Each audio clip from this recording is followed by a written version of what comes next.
नमस्कार, ठळक वार्तामध्ये आपले स्वागत आहे।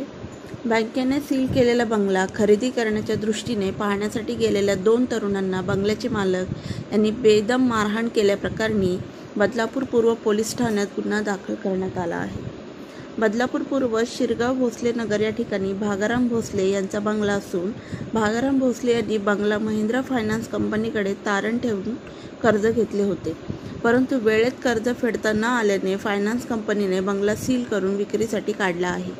याबाबत बदलापूर पश्चिम बेलवली या ठिकाणी राहणारे रिअल इस्टेट एजंट प्रकाश कृष्णा गायकवाड हे बंगल्याची पाहणी करण्यासाठी गेले असता भागाराम भोसले यांनी त्यांचा मुलगा कौतुक भोसले यांनी त्यांच्या साथीदारासह प्रकाश गायकवाड आणि त्यांच्या सहकाऱ्यांना बेदम मारहाण करून या ठिकाणी पुन्हा आला तर जीवेठार मारण्याची धमकी दिली आहे।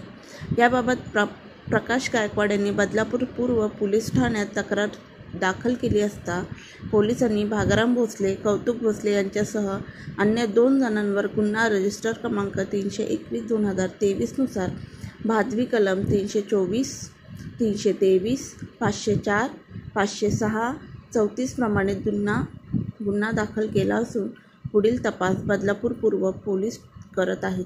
ठळक वार्ता बदलापूर प्रतिनिधी। बदलापूर पूर्व पोलीस स्टेशनच्या हद्दीमध्ये काल 22/12/23 रोजी सायंकाळी 4 वाजण्याच्या सुमारास आपल्या बदलापूरमधील रिअल इस्टेटचे काम करणारे प्रकाश गायकवाड व त्यांचे आणखी रिअल इस्टेटचे क्षेत्रातील 2 मित्र हे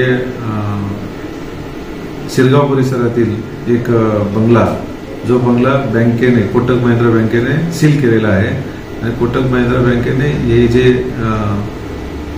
रिअल इस्टेटचे काम करणारे त्यांना तो बंगलासाठी गिराईक शोधण्यास सांगितले होते। त्या दृष्टीने त्या बंगल्याची पाहणी कस्टमरसह करण्यासाठी गेले असता जे बंगल्याचे ओनर आहेत कौस्तुभ भोसले व त्यांचे वडील यांनी त्याच्याबाबत त्यांना राग आला की हे आमचा सील केलेला बंगला घेण्याचा का प्रस्ताव सादर करत आहे। याच्यावरून त्यांच्यामध्ये बाचाबाच झाली आणि ते भोसले, त्यांचे वडील कौस्तुभ भोसले, त्यांचे वडील आणि त्यांचे 2 अनोळखी मित्र यांनी त्यांना टोचाबोक्याने व हातातील कडे सदृश काही साहित्य होते त्यांनी मारहाण केली। त्यावरून गायकवाड यांनी दिलेल्या तक्रारीवरून पोलीस स्टेशनला गुन्हा दाखल आहे। पोलीस हवालदार शिर्के त्याबाबत तपास करत आहेत।